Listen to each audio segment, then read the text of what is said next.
Jason Tamerick. At first glance, the boom microphone seems to be pretty straightforward and easy to use, but in reality, it's a skill that requires the boom operator to move with the camera and the actors blocking, avoiding casting shadows from the lights and keeping the microphone out of the frame, all while recording clean audio on set. So in this lesson, we're going to explore techniques for how to properly use the microphone boom.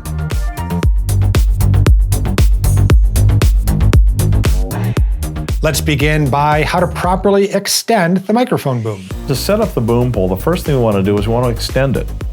Now, the obvious thing to do is extend each section out until it hits the limits and lock it down. It's not necessarily a good idea.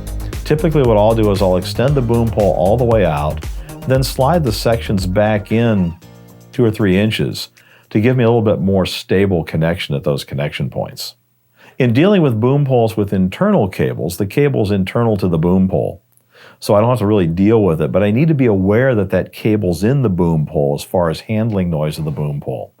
Some boom operators prefer to use an external cable because they feel it's less likely to make noise if they move the boom pole. Typically, if I'm using a boom pole with an external cable, I'll secure the cable at the microphone end, leaving a slight loop of cable between the end of where it's secured to the boom pole going and where it goes into the microphone, to allow for any movement I may need to make of the microphone. I then wrap the cable around the boom pole a couple of times and secure it with some gaffer's tape at the butt end of the boom pole so that cable doesn't have any tendency to move while I'm using the boom pole. I've actually never worked with anybody who wrapped the cable around the boom pole, primarily because I've done a lot of work on the West Coast, and that's an East Coast thing. Once I have the boom pole extended and the microphone mounted, I'm now ready to begin holding the boom pole. And there's a right and a wrong way to do this. Typically, somebody will grab the boom pole and hold it out in front of them. Think about it. You're holding a 3 or 4 pound object out in front of you for a long period of time. You want to be as comfortable as you possibly can because your arms are going to get tired really quick. The more popular way to hold the boom pole is think of the letter H with your arms above your head, one arm fully extended, the other arm slightly bent, using the fully extended arm as a fulcrum point for the boom pole.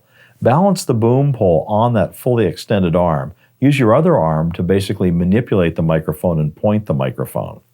Even though I don't need to extend the boom pole all the way in a smaller, shorter situation, I oftentimes will do that just to give me a little bit more leverage and balance the boom pole. Think of those guys walking on those tight ropes. They got those really big poles for a reason. It's all about balance. It may seem easy to hold the boom pole for a few shots, but believe me, after 12 hours a day on set, your arms are going to get really tired. So be sure to practice your technique and build up your stamina so your arms don't give out and the microphone drops into the shot.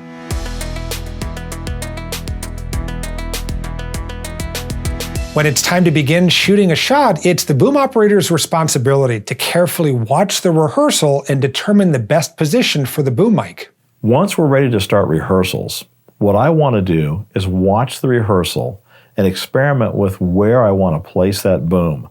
My goal is to get the boom as close as I can to the actors' mouths. The boom operator is trying to get his microphone or her microphone as close to the actor as is comfortable. The sound that the microphone picks up has a perspective. Just as we have perspective with lenses being with wide focal length or long focal lengths in terms of your vision being wide angle or narrow. A microphone placement has a sound perspective in terms of where it is from the speaker. You can think of, if it helps, there was a drawing back in the day. If you think of the old school directors who had megaphones, think of that megaphone. That is how sound leaves your mouth. So you want to be somewhere in that projection.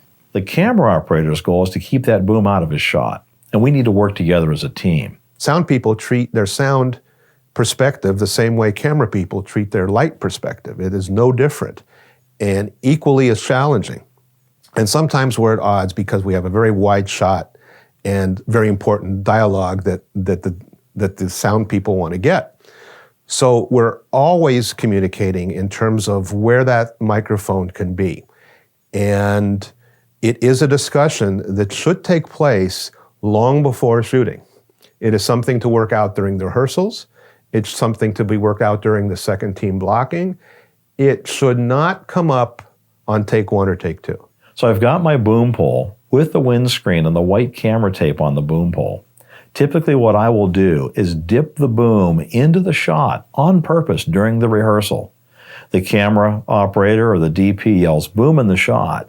I will then back the boom out of the shot and set a reference point visually within the room. I might use something that's mounted on the wall, maybe a window, maybe something else in the room that's not going to move. Using that point as a reference, knowing that if I ever drop the microphone below the reference point, I'm going to be in the shot. Helps me keep the mic out of the shot every time. The boom operator has a tough time because they're out in space. And, putting a point in a blue sky is very hard to tell if that's close to you or far away from you or because you have no reference points. So the boom operator needs reference points on the opposite wall, on a piece of furniture, on a door frame or something of where that actor is going to be. And then the boom where the microphone is adjusted appropriately to those reference points. And if it's a long dolly shot, that could change depending on where the actor is, depending on where the camera is. So to give the boom operator just one point in space and say, this is it, usually isn't enough. And I will do my best to give the entire move to the boom operator because then they know exactly where that microphone is safe for the entire shot.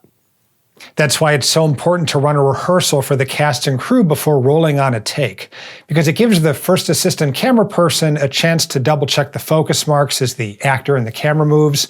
It gives the actor a chance to lock in their blocking, and it gives the boom operator a chance to test the position of the boom mic to make sure it's out of frame and it's not casting any shadows on the actors or on the set. Well, if you'd like to learn more about the process of how a scene is shot, then I recommend watching the directing lesson, How to Shoot a Scene, where we cover the process of blocking, lighting, rehearsing, tweaking, and then shooting. All right, everyone, that's all we have time for today. If you want to see the rest of this video tutorial, if you want to read the exclusive companion guide and download projects that you can use to practice these techniques at home, be sure to check out the full course at filmskills.com. Now, if you really want to improve the quality of your productions, I'll take you much deeper into the entire filmmaking process in the paid course at FilmSkills Unlimited, where I partnered with Arri, Audio-Technica, Panavision, Matthew Studio Equipment, Ledgo, and KinoFlow to produce an online training curriculum so complete that over 115 film schools, universities, and film commissions use my program. Plus, I sat down with over 70 Academy Award and Emmy-winning filmmakers who reveal the techniques they use to produce the biggest TV shows and movies ever made. So join over 20,000 filmmakers and learn how to write better screenplays, become a more effective director on set, master advanced cinematography techniques, unlock the full capabilities of your camera and lens, improve your shots with Hollywood lighting techniques, learn how to record audio, design sets, edit, and much more. And as a special bonus, I've also negotiated special discounts on software and gear just for FilmSkills members. And as a member, you also have exclusive access to hundreds of projects and exercises to practice and hone your skills. Plus, nearly 2,000 pages of my illustrated companion guides, personal mentoring, job shadows, and much more. So check out filmskills.com for more information. And by the way, you're also invited to join my free 1-hour filmmaking course, where I share my top 10 secrets to achieving a professional look that helped me grow a career shooting in over 35 countries for top studios and brands. So check out the link below to register for my free 1-hour filmmaking course and learn how to become a better filmmaker at FilmSkills, the online film school built by filmmakers for filmmakers.